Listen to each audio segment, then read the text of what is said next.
thanks to the City of Brimbank across our neighbourhood and the world, Soul Dive with AD, Roshani and Lydia on Brimbank Live on Live FM. Hi everyone and welcome to Soul Dive on Brimbank Live's Live FM with your hosts AD, Roshani and Lydia.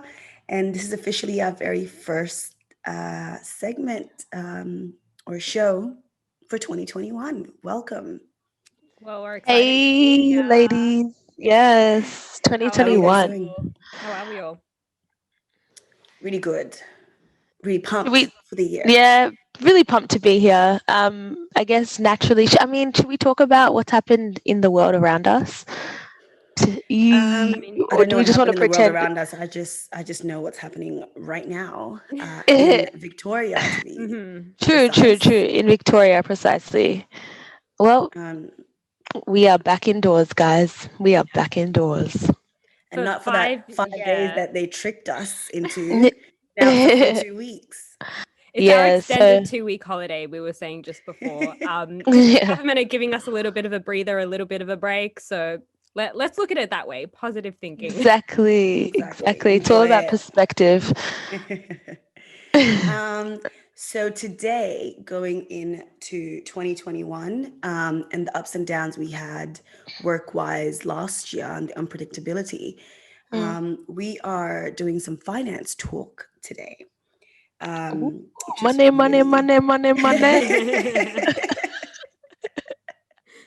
Which should be fun. I've never been a money-oriented person, so financial literacy is not high up in my list of talents or knowledge bank info. Yeah. So it should be good to hear from our guest later on, Mr. Abraham Adruso, who's a director of Cejudo Finance, which is going to be awesome. But first, let's start off talking about our own experiences in the finance world and what we've learned growing up with money. Because obviously, we learn from our parents and from the environment around us how to handle money, how to have a relationship with money. So Roshani, do you want to kick us off? Yeah. So I think for me, as you were saying, AD, the way that you grow up and the finances that surround you growing up really do impact you as an adult. I think anyway, for me, I come from, a migrant family. My parents were migrants, working class. My parents worked a lot of odd jobs. And so money was, my parents always used to say, like, money doesn't grow on trees. And that was something that was like instilled into me very young. So like we didn't really like spend big. We didn't have, I guess, a lot of like excessive money. I definitely grew up like happy, don't get me wrong, but I knew that there were people that obviously had more money than me and more money to spend. I think like the biggest memory for me is like when I turned 18 and all these people were getting like brand new cars from like their mum and dad, like as gifts. And I got my sister's hand-me-down car. It was like a 1997 Mitsubishi Lancer. Like it was actual trash. Like the aircon didn't work. The doors didn't have locks. The car would just randomly stop like during winter. Like it was like, that was like really a reflection of the fact that like, I really just like make use of what I have, and we didn't really like massively spend. And then also like the extra things, the fact that I do help out with groceries and like bills and stuff like that. Like those are all the extra things that like, I had to kind of deal with growing up. So I think the things that my parents did instill was saving. That was really important, like saving for a rainy day, because you never really know when you'll need the money. And so we weren't excessive spenders, but we were more so savers. And I think that that's, that's something I've brought into my adult life, because I do know how to save. I'm going to be honest, like sometimes I'll get like a paycheck and I won't be able to save anything from it, but I do know how to kind of like put at least like $10 away or $20 away for a rainy day. And I guess I'm grateful for that, because at least now I kind of have some type of financial literacy in saving. But there are a lot of things that we'll get into later on in the show, talking about like credit cards and things like that I know from my own experience, things that I may not quite know a lot about. And there are a lot of things that people talk about in relation to finances and debt and saving that I think a lot of young people, particularly in young ethnic people, don't really know much about. So this is going to be a really good show. I'm really, really excited. What about you, Lydia? Mm-hmm. Yeah, wow, I related to so much of what you said, Roshani. I think growing up, it's not that I never had the basics, or it's always well fed, always had the clothes that I needed, the shelter that I needed. But when it came to those extra things, I guess I quickly recognized that like that wasn't something that I had access to compared to those around me. Because, you know, I grew up in a very like in a high socioeconomic area, and I also went to a private school. So I think it was just very humbling for me to kind of live alongside people who I could see were easily getting, you know, $50 cash from their parents when we'd Like go actual out, or allowance, yeah. Like literally I didn't get that.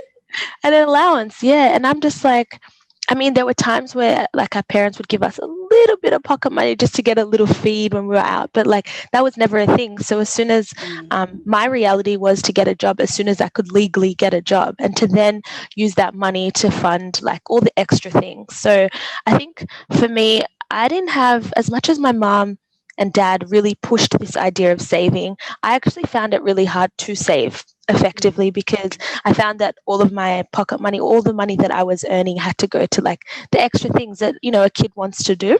But I was mindful of that. So I was mindful of the reasons why I couldn't save. And I guess I was just like, you know what, this is my situation now. Eventually it will change, you know, it will level out. Like you're very much capped at how much you can make as a 15-year-old, 16-year-old. But yeah, I guess I would just say humble beginnings for me when it came to money. But like, I guess also I think we lived week to week. When I really look back, I'm like, we kind of had this week to week sort of lifestyle. And as much as we would save for something that we knew was coming up in the near future, like if mom really wanted us to go on a holiday, would make it a goal and would really try to save for that. But just that general saving, I found that it was really hard for us because an expense would always pop up somewhere, you know. And being a migrant like child as well, we all know that like, you know, a lot of us are supporting people back home in different like capacities, and just it never felt easy to save for me. But I've always been aware of how important it is, and I will be honest and say today I do struggle to just save beyond like just extra money, if that makes sense. It feels like there's always an expense, you know. But yeah, we're getting I there. totally feel you. And what you said about migrant parents or migrant people having to, you know, help people back home or family members even where they're at, that's called the black tax. And that's what keeps there us you go. just behind, just Always one behind. step behind. And they even make you feel guilty for having a savings account. You know what I mean? Like if you have all this money, why are you not helping people? What are you doing with money just sitting there? And so that's been the mentality that's been drilled into us, and this idea of you don't need a savings. A savings means you have enough money to help others. So what are you doing with this having money sitting there? Yeah, it's Exactly.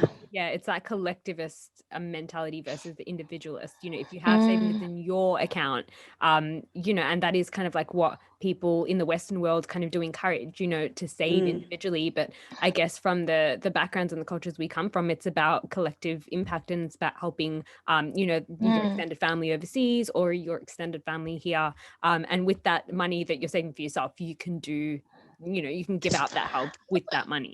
Exactly. But also one thing that I've realized is if I observe my mom and what she does with her extra money, I'm like, really, it would actually be wiser to not help for a period of time, and then to use that time to actually build yourself to a point where you can help from a much better place. You know what I mean? Because I find that like a lot of us in these countries obviously appear to be rich to those back home, but we're still trying to kind of climb a little bit and get to that point of of just supporting ourselves from a really comfortable place. And I just feel like because we're helping from that position of still trying to elevate ourselves in this country, I find that it's just not helping the bigger picture, because we're helping from a compromise, you know.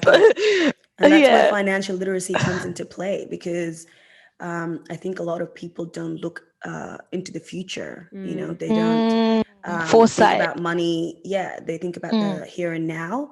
And that's what kind of keeps us, behind. Yeah. My earliest experience, I've been a hustler since like I could be. I started Tell my us. first job.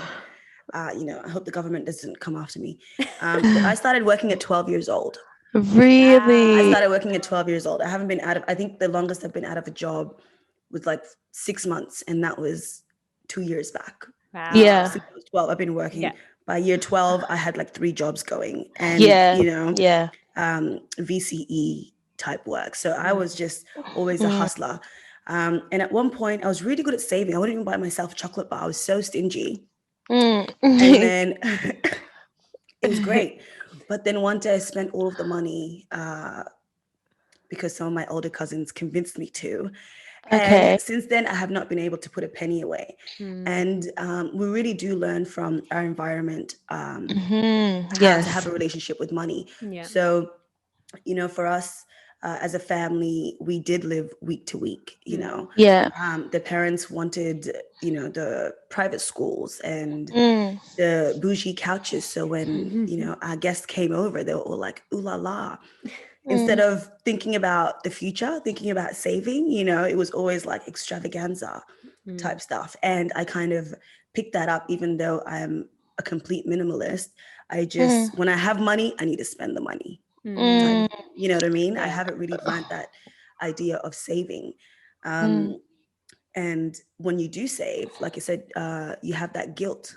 You have that guilt to help. There's always someone calling. If it's not your own parents, then it's people from overseas, or your parents saying that their parents are sick or they need medication. There's just always something, and you're made to feel bad if you have plans for yourself or for your future. And you're not helping the next person. So that's kind of the idea that I've always had, like keeping money hush hush if you do have it. Because as soon as you mention it, instead of people being proud of you for being able to save or for trying to achieve something like buying a house or whatever, you're made to feel bad. Yeah, or selfish. Yeah, and I think we need to approach this conversation about money and finances in the, like African and migrant communities just differently, because we all have a common goal. Like we're all trying to. A lot of us started off in, housing, for example, and obviously from there, people progressed to buy houses. And how did they buy houses? They had to save, and so. But like I agree, I just feel like we need to come at this conversation from different angles, because there are different things that we keep in mind when it comes to money, and it's that conversation of that collective, helping your community, and just other things. On top of that, just understanding how to save money, because a lot of us, like you said, have lived week to week for so long. Do you know what I mean? And I think that's a lack of education as well on how to effectively budget. It's also about being in the position to save. And I know that, a lot of people don't have a stable full-time job where they're getting, amount of money coming in each week, for all of us, really, like we're freelancers, we're on contract. Like I'm going to be honest, I haven't actually gotten any money in my bank account since like September, like because I'm just, I'll do like a project for like 4 months and then like I won't get any money until the next project. And so exactly, so for some people it's difficult to save in those circumstances because you really don't have the means of money flowing in for you to put money away, each paycheck. That's You're right. listening to Absolutely. Soul Dive, guys, on Brimbank Live's Live FM with your hosts AD, Roshani, and Lydia, and we are having money talks. So you're totally right, Roshani, about the job instability and this new flexi economy, especially for young people. I know the older generation, they go to university and their job is set for life. People have been in the same career for 30, 40 years. Whereas some statistics, I don't know when I read this, it was like a couple of years ago, so it might have changed since then. But it says the average person now will have 17 different jobs in their lifetime. That's 17 jobs. Wow. That's what we're expected to, you know what I mean? That's why you said that stay in one flexi economy. So we are no longer secure in our jobs. We're no longer stable. And yet we're expected to have to the same pay outcome as people that have lived here for ages, who have houses and have been able to secure properties. Like, I think that, our outcomes will look a little different. And I think as a generation, we're just trying to understand what kind of different outcome we're going to be able to get with the instability that we do have. Yeah. Definitely. And I think the regularity of how regular money comes in, or how routinely it comes in, will definitely put you in either a better or worse situation to save money. Because over a 6-month period of time, us as freelancers could make the same amount of money that, say, someone that works full-time makes. Yeah. But because it comes in such an annoying fashion, irregular, it makes it hard to actually save. And with savings kind of correlates with this idea of routine. It's like routine, putting money away. So I think we need to just kind of have a completely new conversation about saving in today's climate. Yeah, honestly, I think it's completely different. And I also wanted to touch on, we did touch on, being ethnics and migrants and having different responsibilities perhaps to some other people. This idea, because I've seen so many of my white counterparts, my friends, when they hit 25, their parents are like, okay, so we have some savings for you. It's just a small savings of like $70,000 to get a house, for you to get a house. And, if you save $10,000, you'll be able to buy something beautiful. I don't hear that often around my hood. Oh, no. We don't hear that reality for us. We don't hear that around here. Girl, we're waiting for our 70,000 so that we can buy a house. Seriously, I think it's our generation that's going to do that for our children. Because unfortunately, our parents miss that window of opportunity. Exactly. And understanding what financial literacy really is. So it's this building wealth now. isn't easy, and it takes sometimes a generation. They're that sacrificial generation that has put us in this position to build wealth now, and it's just about understanding that as well. It's not like we're sitting here as radio hosts of like, because of our situation, this, that we understand why we're in the situation that we're in, because we have makes context. me even more determined, to succeed and to do my best and to show others how they can succeed, because I want to see us all win. Yeah, exactly. And we deserve to. And I think it's like, because of the struggle that we've had over, say, the last generation, it might seem, we might have this perception that we're not able to, or we're not good at it, but it's also just understanding all of the context around it and then saying we're in a good position to now do something different for the following generation. And we will, absolutely. Facts.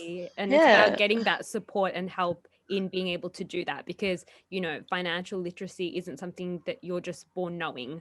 It's something that you learn. And I think that in today's conversation, talking to our guests, we'll be able to hopefully learn some tips and understand what it is to be financial literate and to be able to save and get out of debt and things like that.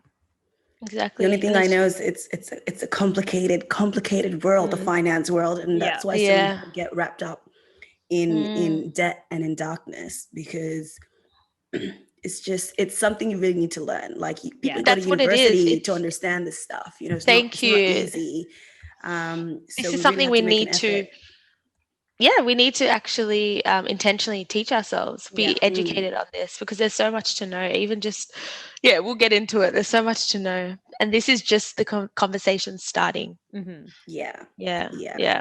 But I also think, for us to build wealth, this generation, we have to have a conversation with our parents, to say that things are different and you can't rely too heavily on us to pick you up, because obviously, we're their children, we're an extension, and we were created to ease their pain. You know what I mean? Not to kind of progress in our own lives. That's kind of a mentality shift that needs to happen as well. That's how I feel. It's like, okay, we need to talk about this. You're an extension of me. So go to work and bring home the money. It's not like, go to work and start saving and let me handle, home. Okay. I'm going to support you while you grow, type thing. So it's a conversation that you need to have as well with the older generation, to say, in order for me to really progress, and to even help you guys and be in a better position to help, you have to kind of Yeah. let me fly a little bit. It's not every penny, we've got to split it in half. Oh, yeah, absolutely. And I guess there will be differences in how each African or migrant household does things. So we should explore that, because already I can tell that I have some differences to what you are experiencing in your household, AD. So we should explore it. We should, because it definitely, it makes a huge difference of how you can then progress in the outside world based off your expectations or responsibilities at home. Definitely. You're Yeah. listening to Soul Dive on Brimbank Live's Live FM with your hosts, AD, Roshani, and Lydia. Lydia, so you said that you have a different kind of way of living. You know, we're both Africans, but we come from two different countries, and you've been here since forever. Yeah, So, born and raised. You yeah. know, for me, it's like, well, this is how it's worked in my household. So, growing up, we didn't pay for anything, obviously, until we could get a job. We had the basics, you know, we had everything we needed, but it was just the basics. So if we were to go out and spend a few hours outside of the house with our friends, mom might give us money just to get there and back, and just to have something to eat. Whereas, you know, you just always have your friends with extra money around you. And then it came the time where I could get a job. So now it's like, all right, I'll get a job. So this is now funding all the extra stuff. So if I want to buy some clothes for myself, if I want to go here, go there, I want to save to go on an exchange trip to France. I did that, and mom put in half with me. And then it got to a point when we were 18 where it's like, all right, now you guys are going to start paying rent, and you're going to start paying for the bills. So we're all going to split the bills between the five of us. And then you're just going to pay $100 a week for rent, which is obviously decent. You know, people would pay about 200 on average. So that's just been my arrangement since I've been 18, like equally splitting bills and then paying for rent. But that's that. So everything else is mine, if that makes sense. I'm not necessarily splitting. Yeah, I'm not splitting, like, you know, my earnings with my family or anything like that. And I think if I had to do that, I probably wouldn't have been able to travel at points where I did travel. And yeah, that's why I wanted to explore that, if that's a point of difference, you know. I think you're a hybrid. I don't know how. So when did your parents come to Australia? So they came here in 91. Yes, Wow. and then early, right? Wow. So Yeah, real early. they migrated here from Kenya. They met in Kenya. They migrated here from Kenya together, and then they had Solly, my older sister, at 94. So 3 years after coming here.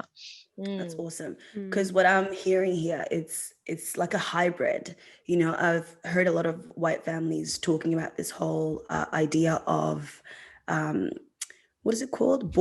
Paying board. And like rent.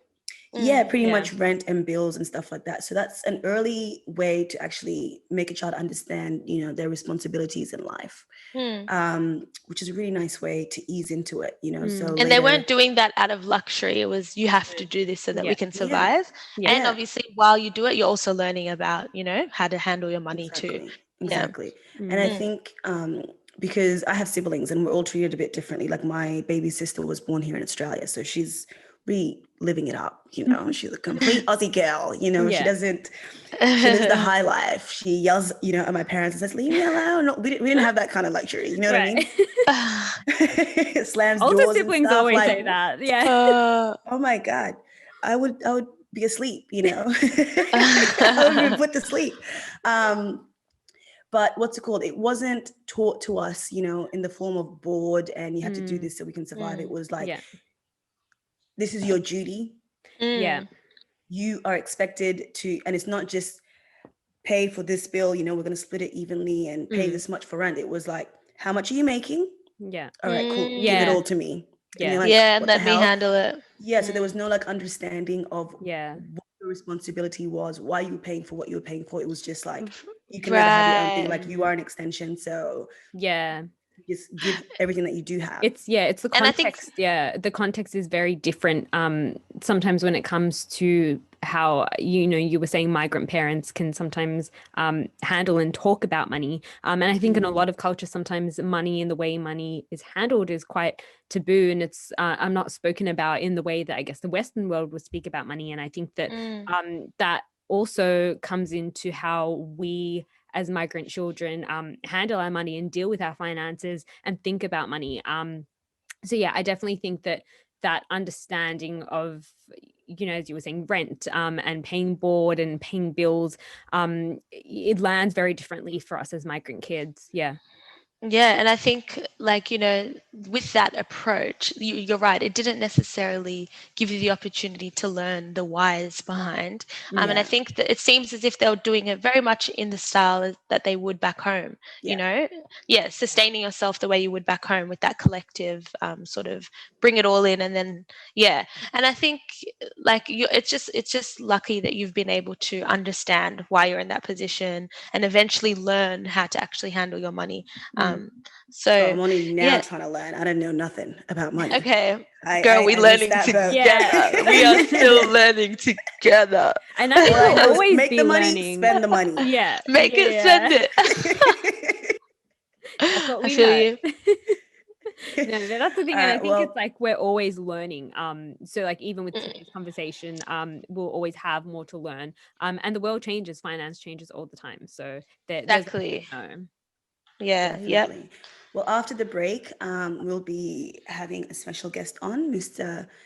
Ibrahim Adruso, Director of Cejudo Finance, and he's going to talk to us about saving, about bad credit, about credit cards, about investing, all the good stuff that we really do need to learn to kind of progress in life when it comes to finance. So stay tuned. More after the break. This is Soul Dive on BRIMBANK Live's Live FM with your hosts AD, Roshani, and Lydia. With thanks to the city of Brimbank across our neighbourhood and the world, Soul Dive with AD, Roshani, and Lydia on BRIMBANK Live on Live FM. Welcome back to Soul Dive with your hosts AD and Roshani. And today we have Ibrahim Adruso, and he's a director of Cejudo Finance. So today's finance talks will be led by Ibrahim, who's very experienced in the finance world. So thank you so much for joining us today. Thanks for having me. No problems at all. So Mr. Ibrahim, can you please tell us a little bit about your background? All right. My name is Ibrahim Idrisu. I am originally from Ghana, and I was in South Australia doing this finance brokering for 5 years, and I decided to move down here. And it was just last year I decided to go on my own, because for the past 2 years I'll be here. I've been trying to see if I could work from here, between here and then Adelaide. But that company being a family business, it was only based in South Australia. So they had problem with having me working for them from here. Okay. And what got you into this line of business?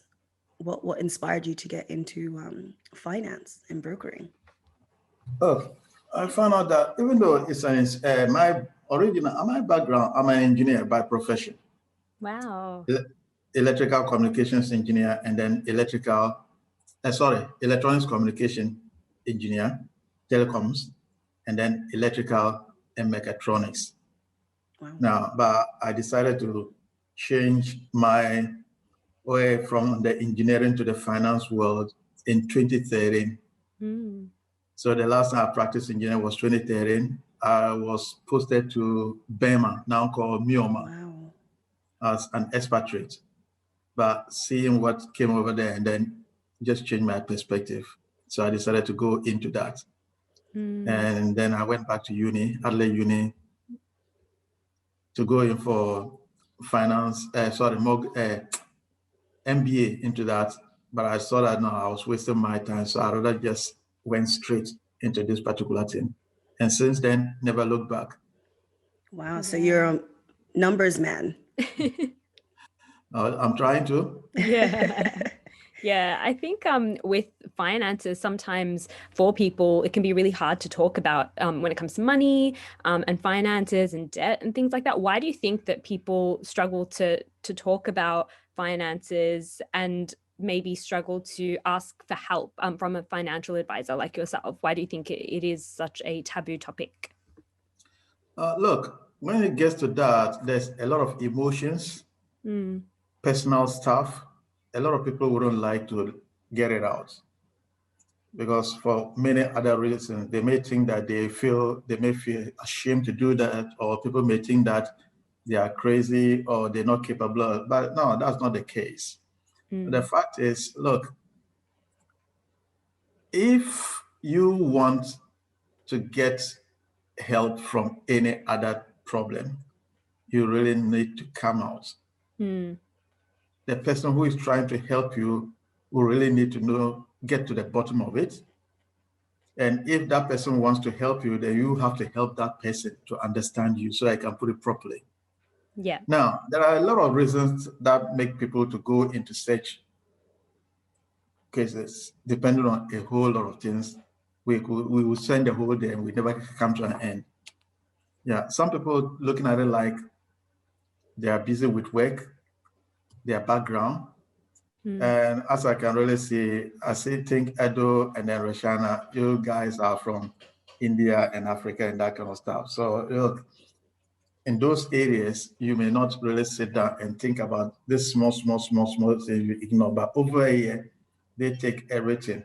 But you may really look at it and say, look, this is not all that important, but it comes back to bite you. So in such a situation, if such a person comes up with that kind of problem, I really think he needs a second chance or even more than that. And not a lot of people who may have that kind of patience. So you really need some people. Just like the way you and I may not have patience for our health, we have to go and see a doctor. And it doesn't necessarily mean that the doctor is better than us, but that's just the profession. So that's how I really look at that. You're totally right. And before we continue on, Roshani's from Sri Lanka, not India. Sri Lanka, just to correct. Okay. Sorry about you that. were close. Very close. Yes. And to date, what are some of your proudest achievements from the finance world? Look, my proudest achievement is that for the past 6 years or till now, I've helped a lot of people with their finances, not only getting them the loans, but for the fact that I've even gone extra mile just to help them through. Believe it or not, it doesn't really mean that if you're an engineer, you know a whole lot of things about other engineering. People will have to hold your hands through that. So what I normally do is, it doesn't matter one's educational laurels or one educational background. When it comes to my world, I just bring it down and break it as minimal as possible and try and see if I can go extra to make them feel happy or easy through that journey. Because to get finance, you have to go through a journey. So I've ended up writing loans for a lot of people here of all diverse but particularly, most of my clients have been South Sudanese, Liberians, and then some mixed race. And you wouldn't believe it, 6 years now, people still call me and others give references to me. Sometimes someone will call and I'll just mention the name. Say, oh, you still haven't forgotten. I say, no, I've got your name on my phone. Wow. So it's just after, we all work for money, but at the end of the day, if you go that extra mile and put a smile on someone's face, you can really feel it. And that kind of appreciation touches my heart. Yeah, and it's a beautiful thing, especially when, you feel like the person cares for you and it's not just a job, to get people in and out and make your money. It really makes a big difference in people coming back to you and being referring their friends to you because of that extra mile that you take. Yeah. Absolutely. And I think that as well, Abraham, when you were speaking about how, we need to look after ourselves, not just like physically and mentally, but financially as well. Like that's really important. I think people forget that. And there are people out there to help you manage your money, because money is something that we have to deal with on an everyday basis, whether we're paying bills or we're working. And I think that it is really important that we speak about financial wealth and health as well. And that is an important part of, us becoming better people and managing our finances in better ways. Yeah, and I think it's really interesting as well that the people that you do help are of ethnic backgrounds, more specifically African, because we will talk a little bit about that later, the different ethnic groups and financial literacy, because that's a really important thing. And I'm not so proud to admit, but I am very financially illiterate. So these conversations as we grow up becomes more and more important because, like Roshani said, we can't escape finances. We can't. We live in a world revolved around money. So thank you for that.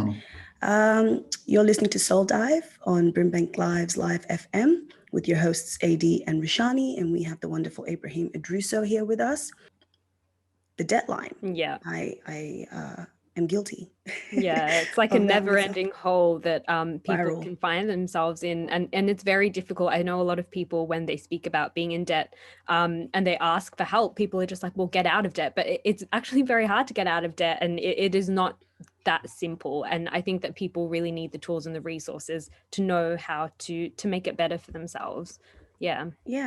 So, Mr. Idruso, is there a way out of bad credit?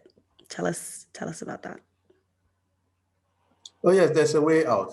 I think there's a way out because you never have a problem without any solution. But even though it could be contentious at times, and as I told you in my opening remarks, it couldn't be, sometimes it's not the fault of the victim. There are a whole lot of reasons. Yes. Because in the first place, if you want to go in for a loan or a credit, they look at three things: your capacity to service, capacity to save, meaning you have to get, if one comes to say, hey, I want a loan, I say, very good. I go to the bank, I want a loan for Mr. X or Y. Then they say, very good. Does she work? And I say, yes. Then they say, show me. That's when I come with a payslip, because the mortgage repayment comes in continuously. Now, then the next thing is, and they say, okay, if this person has been working for this number of years, has she got the capacity? Has she got the discipline to save? Then I say, yeah. Then they say, show me. Then I come in and ask for 3 months bank statements. Now, these two will qualify you preliminary, not one, but the two. Now, at the end of the day, if they look at all these things and then look at your character, your expense, because the bank statement will give them your expenses in the real world. Because the point is this: they look at the risk when you're going for money. And if you are of high risk, your chances of getting it very, very slim, if not impossible.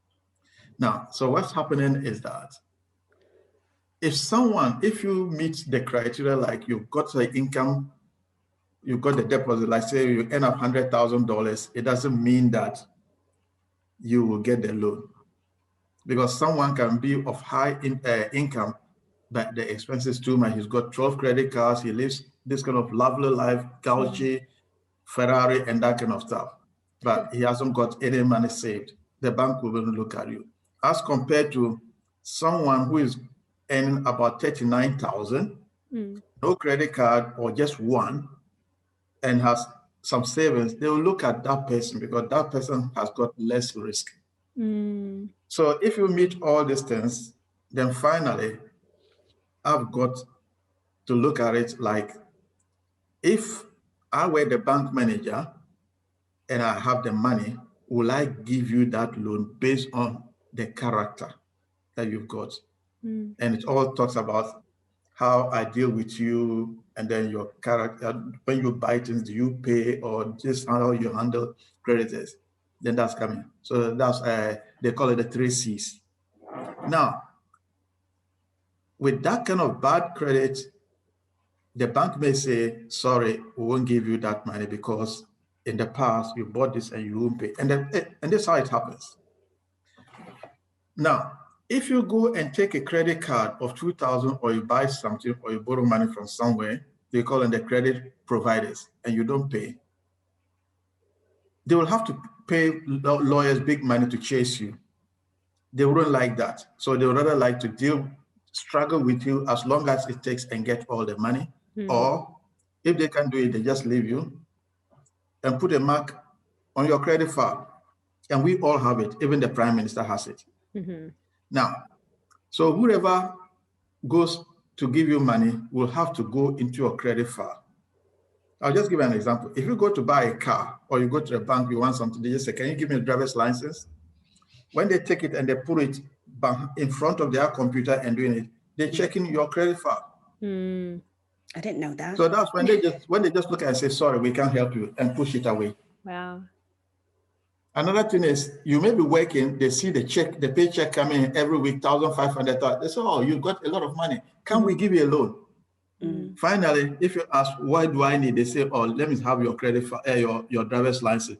They look at it and say, sorry, we can't help you. There's a problem there. But they won't tell you. Right. But as a broker, I will push in and find out what is there. Mm. So that's what it is. Now, and again, if you've got that kind of problem, it doesn't mean that you should face life imprisonment or death squad for that. There should be a way out. So in the past, what happened was, as people were being rejected for having monies and that kind of stuff, so someone came up, or a group of people came and said, okay, fine. Why don't we try and help those people who got that? Because I may come from Africa. I've never handled phone. And I've come over here, I've got a phone to take it on credit and then pay. When I just come, I'm excited. I'm 15 years old. I'll be calling friends here and there. When the bill comes, it's 1,500. I said, no, that's too much. I don't have that money. I said, I won't pay. But hey, assuming I become a little bit matured, I finished TAFE or uni, I've got a girlfriend, we're going to get married, we're going to get settled. I said, okay. Then the wife said, okay, let's go and get a loan. You go in there and say, sorry, we can't give it to you. Say, why?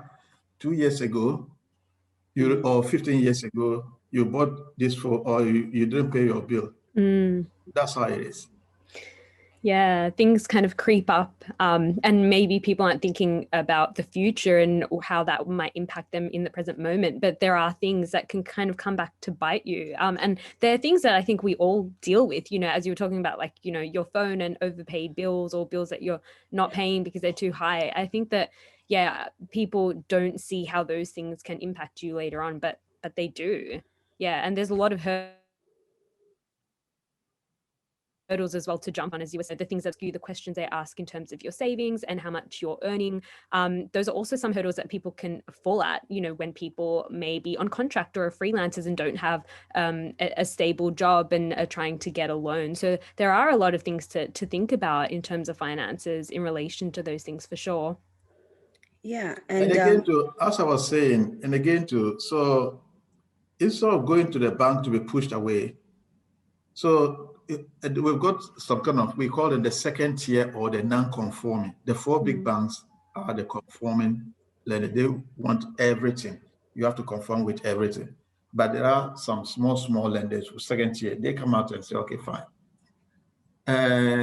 If you go to the bank and they don't give you a loan because of that problem, okay, they get it, but they can help you out. But at the end of the day, they would like to make sure that by the time you finish with them, you'll be debt free.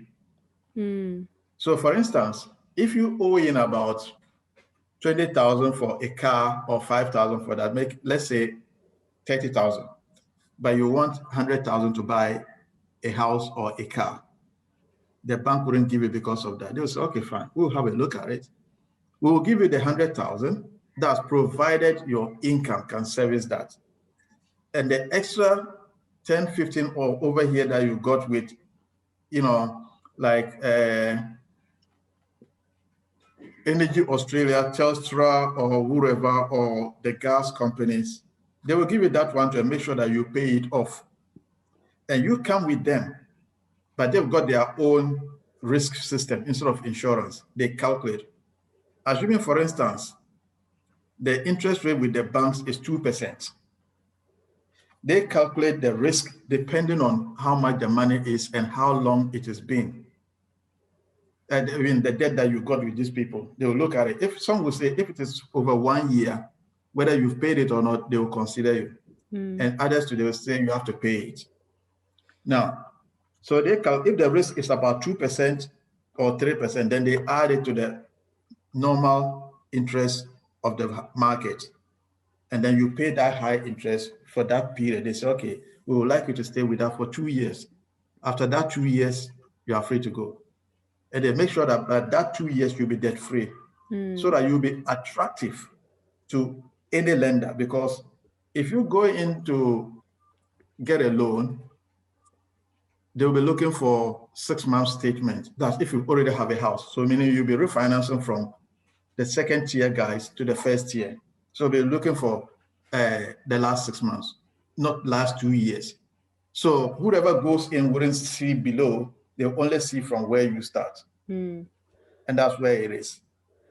There's just so many things that we don't know as Right. normal civilians. And that's why I think it's so important to have these kinds of conversations so that we know what we're getting into when we go into a bank and get a loan, that we look at interest rates. There's so many things that we overlook that, like Roshani said, comes back to bite us. And one of those things are credit cards. So we want to talk about pros and cons of credit cards, because I know it's saved lives in cases of emergency, but it's also ruined lives for people who don't think about the future and about payment. They just think about the spending of it and not about what it can really do for you and how much it can damage your credit later on in life. So talk to us about some pros and cons of credit cards. Credit cards, as you say, can be life-saving for others, but it could also be a destroying factor. Now, if you got the credit card, whether you use it or not, some get the credit card, keep it for emergencies, which is good, but whether you use it or not, there's 3% that is charged at the end of the month or the period. So when you're doing, for instance, let me use myself as an example. There's a credit card of $16,000. Yeah. I don't need it. I only needed it when I wanted to start this and then buy certain things. So they just looked at the income that I was earning from my previous jobs, which I still do now. And they just said, okay, wow, we'll give you for that. Okay, I started using that. And after I've repaid it, now I've got less than $3,000 balance. So do I need the $16,000? No, I don't, because the interest is charged according to the credit limit. So you can really look at it, 3% of 16,000 as compared to 3% of 3,000. So if I don't need it, I better go and reduce it to the minimum. Yeah. Because if you're going for any credit or any debt at all, they're going to calculate whether you use it or not once you've got it. Because chances are that you use it when the needs arise. So they calculate all these things as your expenses. Wow. So that's where the killer is. Yeah. Yeah. And then another point is when it is with you, it is tempting to use it. Because you've got the credit card, you use it no matter what. You got the credit card to use it. Yeah. Just like you've got money, you go and shop. If you don't have the money, you may even feel like shopping, but because you don't have that money, psychologically, you'll be discouraged. That's what it is. Yeah. And that's what people... So the credit cards, yes, you may have it in one way or the other, but if you don't need it, please try and reduce it to the minimum.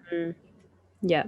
You're totally right. Because, we and don't again, these even things. the banks, it is the banks. The banks are so okay. You wouldn't believe it that some years ago, parents were complaining their teenagers were getting phone calls from banks asking them to take credit cards.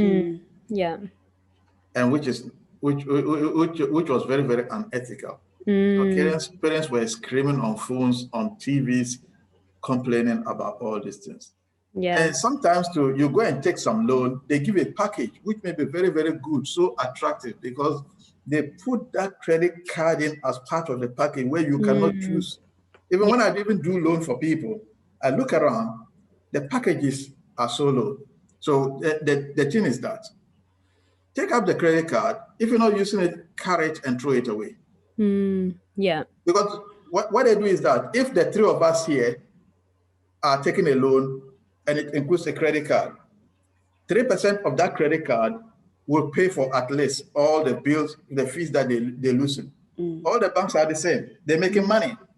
Yeah. So you look around as a broker and see where the effect will be minimal. Where you can maximize that, you just take it and then go out immediately. Yeah. So where you can reduce that kind of bad effects. That's what I'm trying to say. Yeah. So I always tell them, look, you take it, you get your cheap rates, they put in that package, carry it off, don't use it. Because and when they do the packages is that they entice you to go and buy it. And what is happening, some of them have said that you buy it, at the end of the month, they calculate with all the fees and then they waive that. So you end up not paying anything. But what have they gained? They've encouraged you to go and buy aimlessly somewhere. Yeah. And they get the businesses there, or the credit points, the frequent flyer points and other things. Yeah. That's the main reason why. If you don't buy, you don't get it. You only get it when you buy. Yeah. So I always tell people this way.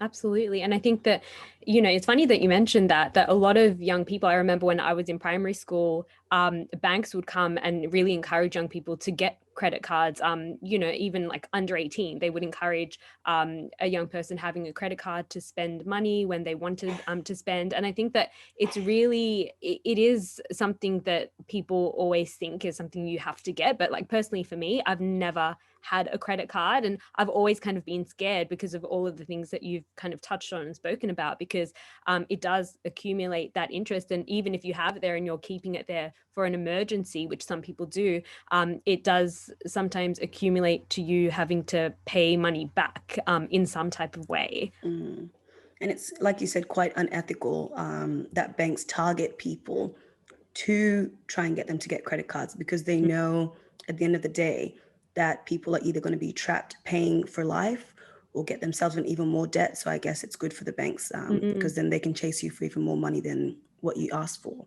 So it's quite unfortunate, and I don't know what we can do about that to stop banks from tricking people really into getting credit cards and loans out for things that they don't really need.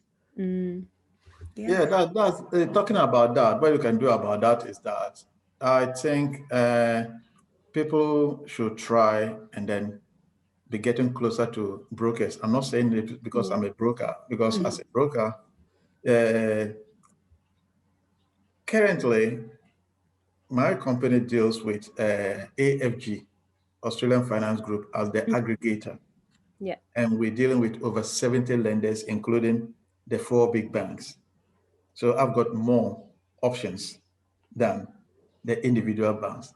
The reason is you go to a particular bank, one bank, they will give you only what they have. They won't tell you about the others for you to know whether it's better or not. So what I do is that if I'm talking to someone, I can see all these lenders on my screen. Yeah. And based on what you tell me, and from the questions I ask you, your requirements and your objectives, I come out with at least 3, because on my system, if I put in the information, it comes out with at least three lenders that I can get. I give them out to you so you can go read them and I explain to you to help you make some informed decisions based suitable to your needs. Because you go to the bank, they just give you, because you don't know whether you like it or not, you take it. And sometimes a lot of people, I feel sorry for a lot of people.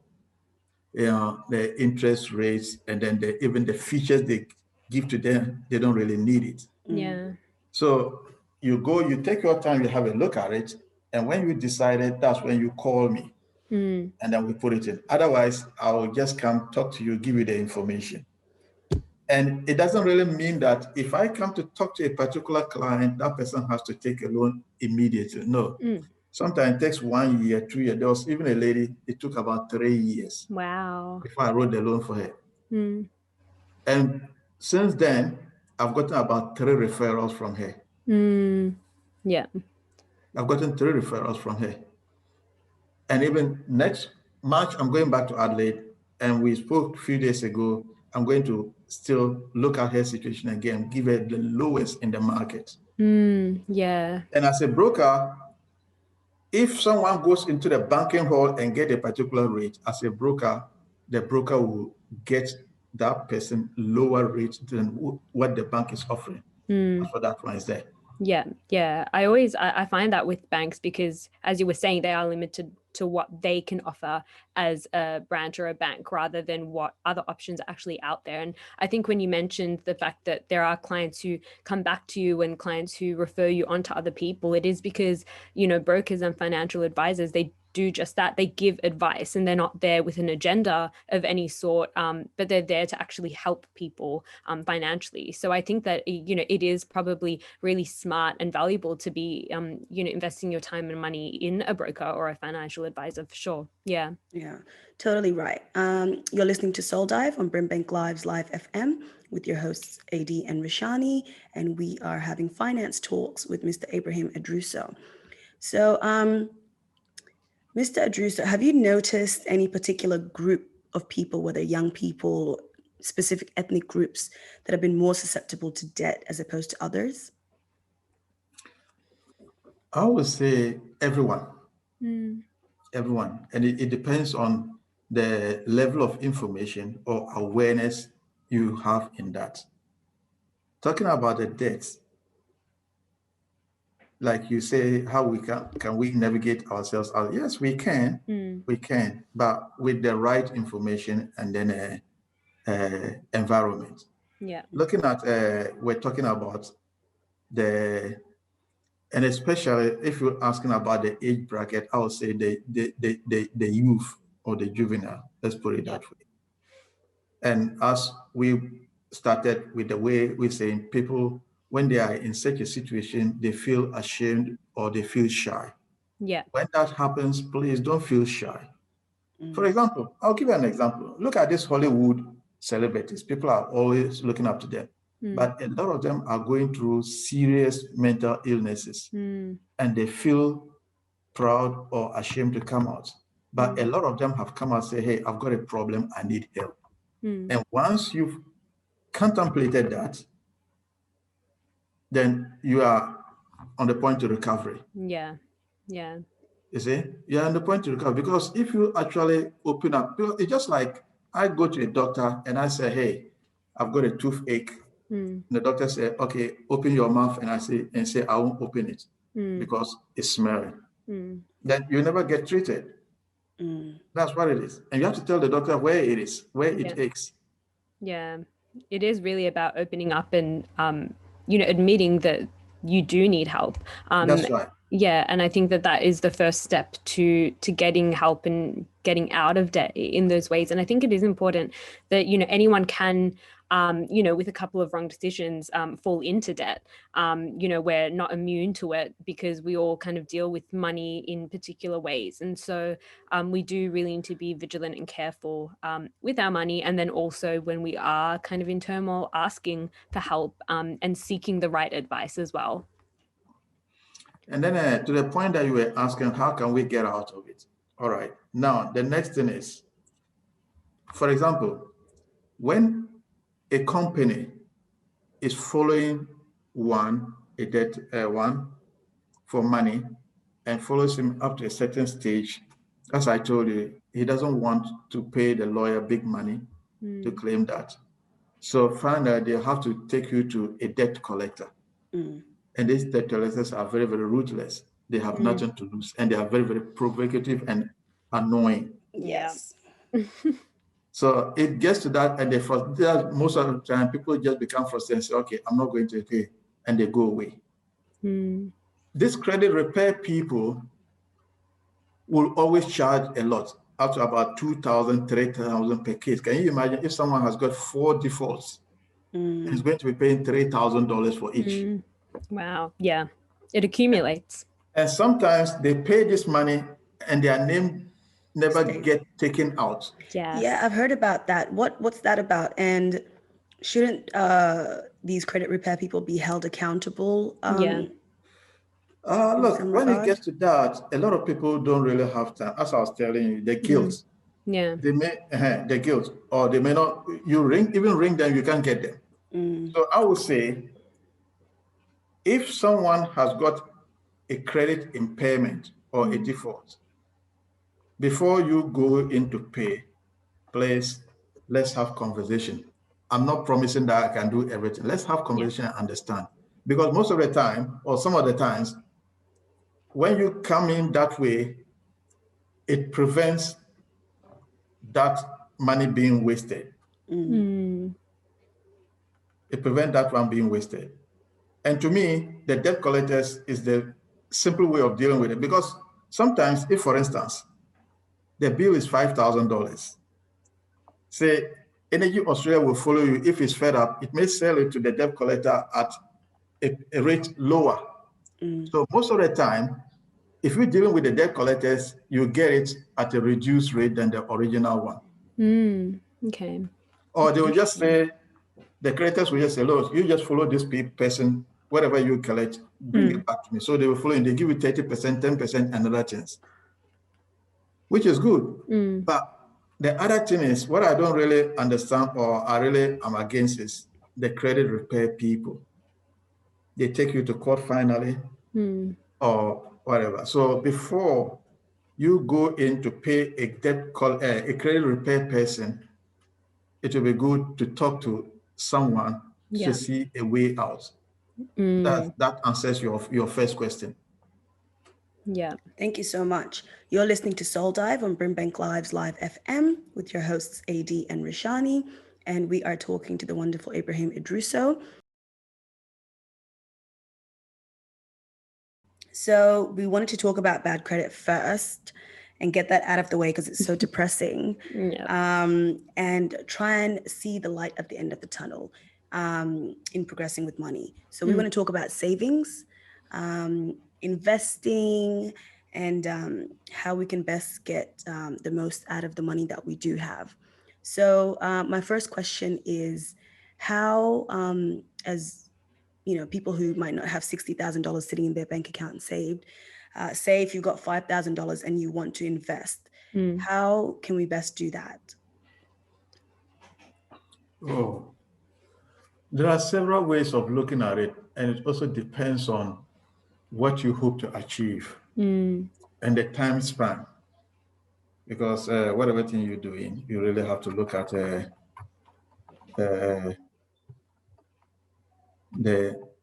end, what you want to achieve, and the end result of your journey. If you actually buy a house today, for example, let's say you bought it about 2 years ago or 3 years ago for $300,000. If today you will be able to pay at least $50,000 off, so you'll be left with $250,000. So 5 years today, the value of the house would have been more than what you bought. Yep. We're talking about this time hypothesis here. Now, so assuming you sell it at $350 for say, you bought it at $300. The balance is now, or this thing is $250. So if you decide to sell it today, at least you give the $250 back to the bank, and then the $100 is yours. So that's how I look at it. Even though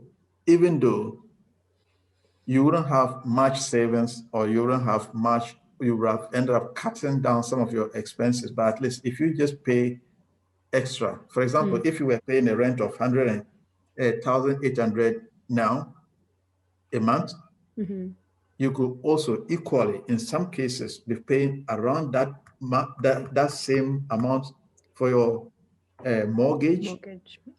Or you just top up a little bit. Yeah. But if you even top up a little bit, you know that it says you are investing in the equity. Yeah. So that's how the whole thing looks like. Yeah.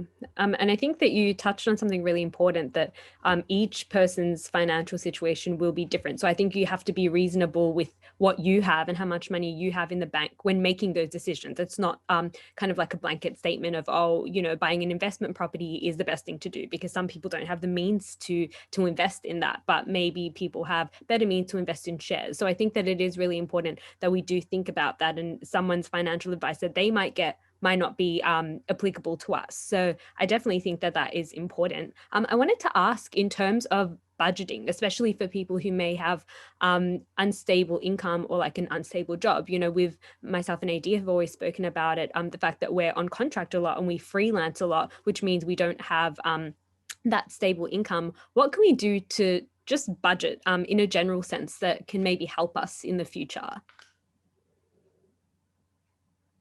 Whoa, that's touchy. All right. We all know very well that saving is one of those, cutting down the expenses. Yeah. And it all depends on individuals' priority. We've all got different priorities, different ways of looking at things. Some people are very good at saving, some people are not. So it all depends on the individual. But the point is this: if you really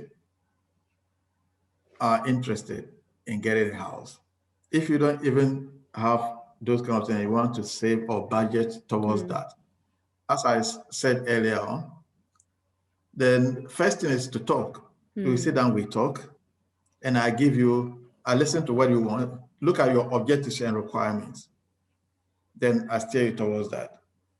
Because at the end of the day, if you've got the information, it makes your planning easier, your budgeting easier. As compared to someone who I just want to buy, but I don't know what is, I don't know. Sometimes you talk to people and they say, wow, I don't really know about this. Yeah. There are a whole lot of ways of getting, even to the point that you can even use your parents or your grandparents or your family distance to use it as your deposit to buy a house. Because you really need, no bank will give you 100%. Wow. But in the past, you could do that. What kind of professions do they kind of give that lenience to? We had medicine, the medical field, mining. Wow. Okay.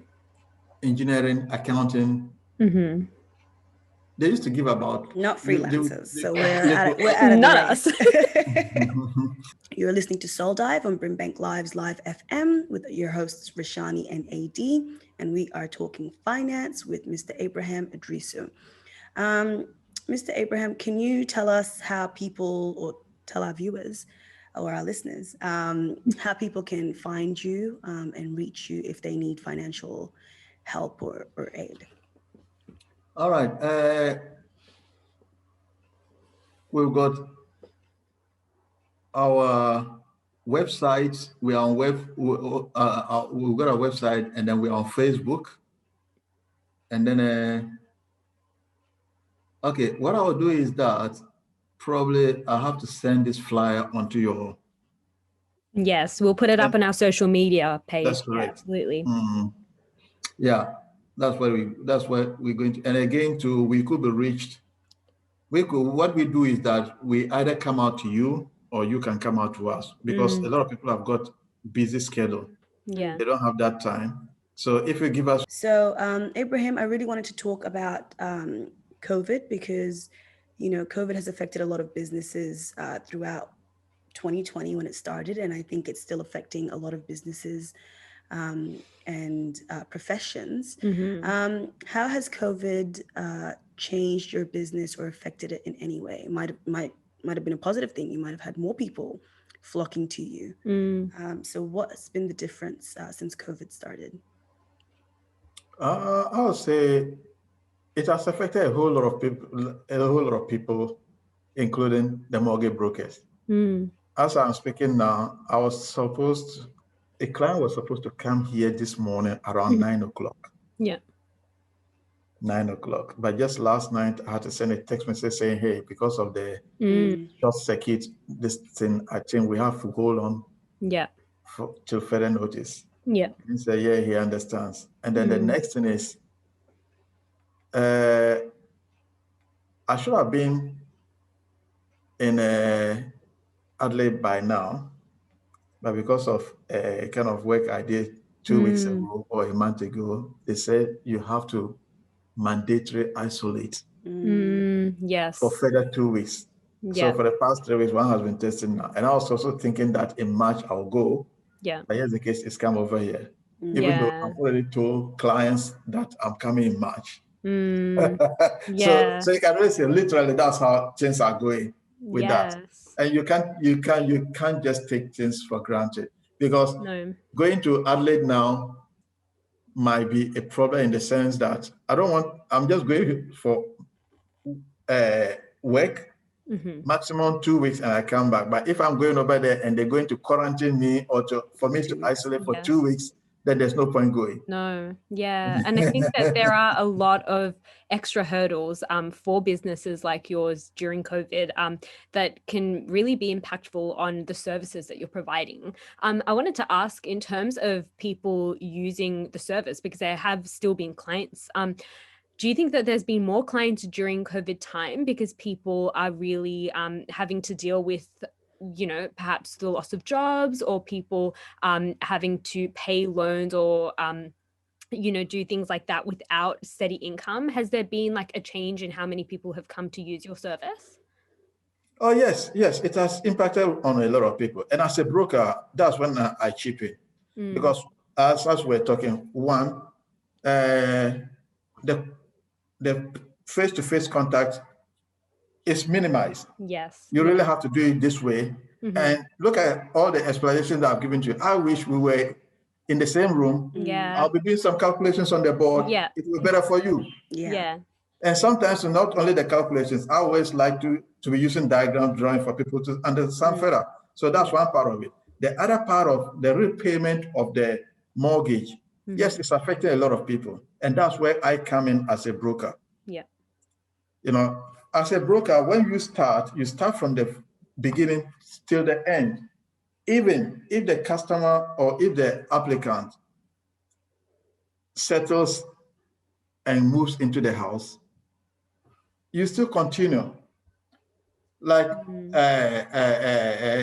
listen, on our webpage and on Facebook, periodically, AFG updates the clients, the changes in the market and all these things for them to really see what is going on. And then they come back to us. Hey, we need this, we need that, we need this. And from time to time, we also ring the, hey, do you really know that this what you have, this has changed now? It's a better deal or it's a worse deal? This is what these people are offering. Do you have, please have a look at it and let us know what you think. So that kind of stuff. And again, you ask, hey, how are you doing with the mortgage? And say, oh, sorry, I've lost my job and other things. And okay, I'll ask, so what do you want to do? Say, I can't afford. So I'll just pick up a phone and call the bank and say, hey, this particular client has lost, or they had about 2 incomes, but because of the COVID or whatever, the income has reduced to 1 now. Are you able to do something about it? Then the bank will say, okay, how much is it going to pay? And I say, okay, fine. Instead of 1,500, she's decided to pay 800. The bank said, no, that's too small. So I go back to them and say, hey, what can you offer? Say $1,000. Then the bank will say, okay, fine. And I say, okay, let's put that person on for about 6 months and we see. So within that time, we'll be finding out. And if nothing has changed, I'll go back to the bank. I wouldn't wait for the bank to ring them. I'll go back to the bank and say, hey, it hasn't changed. So we'll keep on going that way until finally something comes out. And the next thing the bank may ask is, do we have someone to help them out? And if the situation is improved, the minute that person will have to catch up. Right. Yeah. So that's the good things of dealing with a broker. But if the broker were not there, once you go to a bank, you talk to someone, the next time you go to a bank, you're talking to another person. Yes. Yeah. And you have to explain yourself. Yep. And a lot of people don't have time for that, or they don't have time or patience for that. Yeah. But with the broker, you're dealing with one person. Yes. That makes it interesting. And the broker does most of the work for you. Yeah. Around the bank, they does it for you. Yeah. And around this time, with the COVID, you wouldn't have time and the patience to go and queue up. No. over there in the bank or queue up by the roadside for you to be called in one after the other. It's annoying. Yeah, absolutely. And in terms of the financial advice you've given during COVID, has that changed at all, or has it kind of been the stock standard advice you've always kind of given as a financial broker? Look, it's always been the same, not different from that. Even the difference is not much. Yeah. Okay. But pretty much it's just similar. I wouldn't say it's the same, but pretty much similar to that. Okay. Do you feel like you've lost clients or gained more clients during COVID at all, or has it just stayed the same with your usual? I would even say, no, I don't think I've lost clients. I think this is the time I will even get more clients. Really good. Oh yeah? You think you'll get more clients during this time? I hope I'll be getting more clients because look at it this way.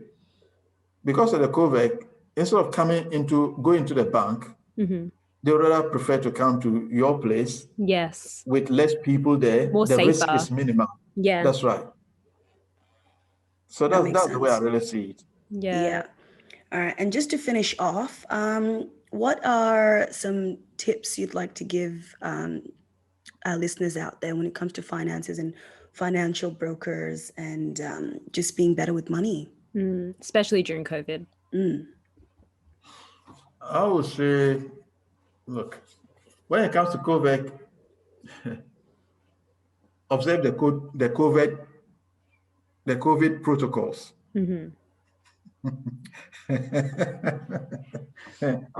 Obey the social distancing, the sanitizing, the hand washing, and that kind of stuff, and then wear your mask.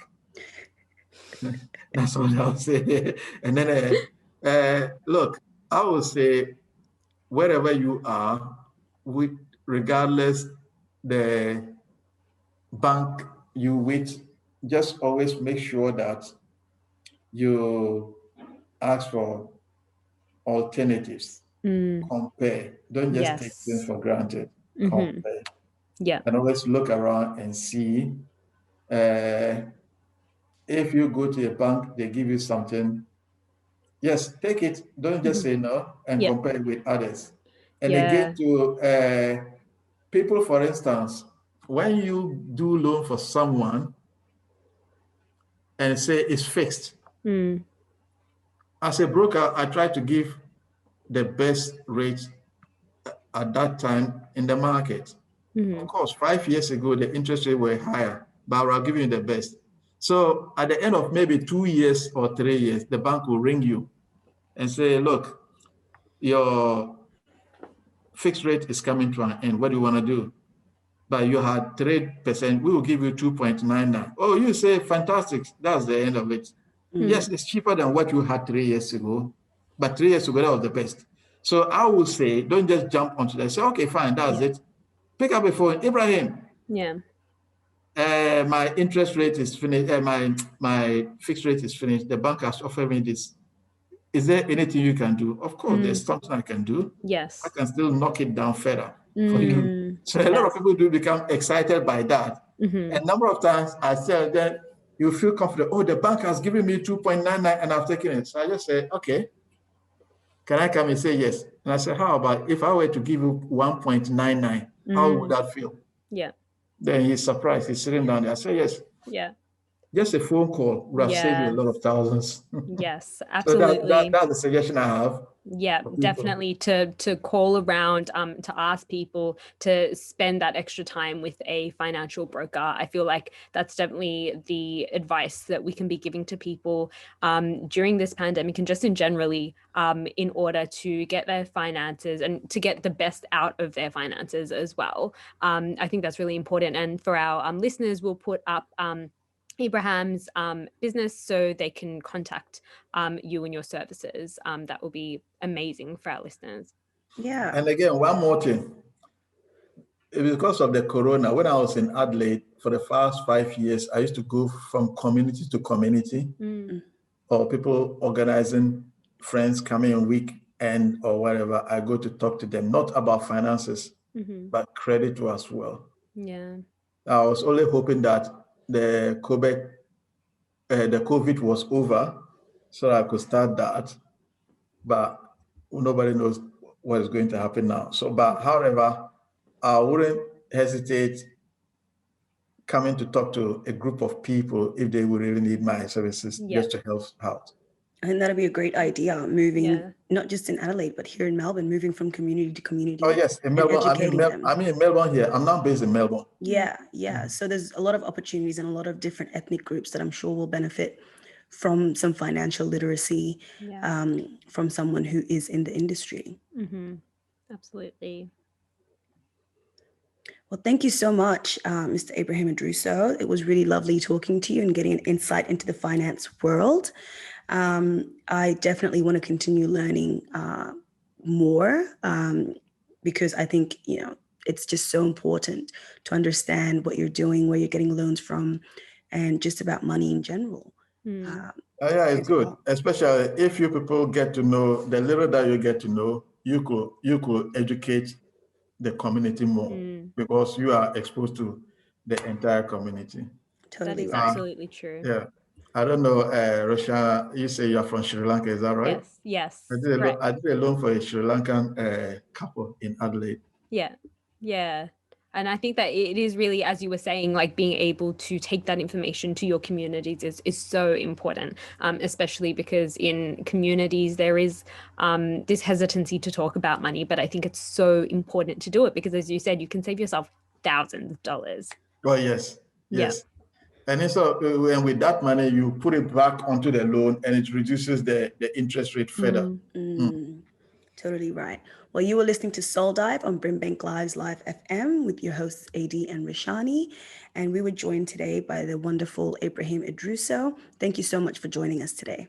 All right. Thank you so much for having me too. It's an eye opener. Thanks. Thank you. Thank you, Abraham. And I hope we meet.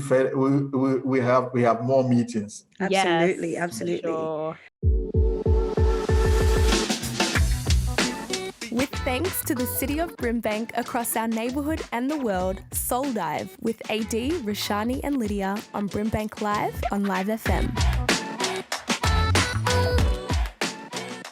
Welcome back to Soul Dive on BRIMBANK Live's Live FM. We're your hosts AD, Roshani and Lydia. And we're just wrapping up a really insightful show on finance and a little bit about financial literacy, investing, saving, credit, bad credit, how to get out of it, and the impacts of COVID, what COVID's done in those kinds of businesses, and especially for Mr. Abraham Adruso, who has his own finance company, organization. So guys, what were your main takeaways? Yeah, I think for me, I found it really interesting, finding out little tips from somebody who obviously gives out loans and someone who deals with finance on a daily basis. I think that it's, as a layperson, you kind of have an understanding of finance, but it is really good to know those tips and tricks. Like, Mr.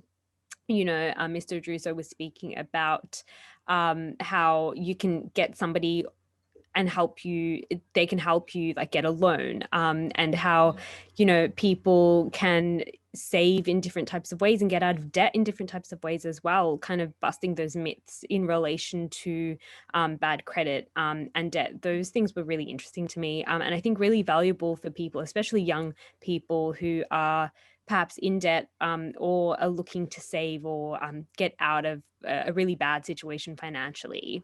Yeah. For me, it was kind of the importance of having a financial advisor or a financial broker, because obviously they are experts in the field. And instead of us struggling and trying to research here and there, we can go to one person and they can help us see all of the options and figure out all of the options. And because banks and things know them and know their knowledge, they're more likely to get you better deals than what you could get yourself. So I think it's worth investing in a financial advisor or just having a chat with someone every once in a while about your finances, just to stay on top of things. Yeah, exactly. And I wasn't there for the interview, but you're right. I think finances feeds into every aspect of our life, and it's like the top thing when it comes to sustaining ourselves. So I think, I'm going to look back on it. And I think just putting a name or a title to a lot of things will help a lot of people, because some people we haven't even grasped certain terms, that then give us insight into certain things. So much percentages. Yeah. A lot of percentages. Yeah, all I heard was 100 and 105%, but I have to actually go back and watch the interview. But to building wealth, guys. Like, Amen. to building to wealth. this generation and building wealth. Exactly. Yeah. All right. Well, thanks, guys, so much for today. Our very first show of 2021. And it was a long one, but it was really needed. It's something that we all need to talk about. We can't keep finances as a taboo topic that people don't like to talk about, and expect to deal with on their own because they're afraid to kind of admit that they might be in trouble or having a hard time or just don't know what they're doing in general. So let's talk about it more. That's what this whole show is about. Thank you guys so much. You guys were listening to Soul Dive on BRIMBANK Live's Live FM with your hosts AD, Roshani, and Lydia. Until next week. Peace out. With thanks to the City of Brimbank across our neighbourhood and the world, Soul Dive with AD, Roshani, and Lydia on BRIMBANK Live on Live FM.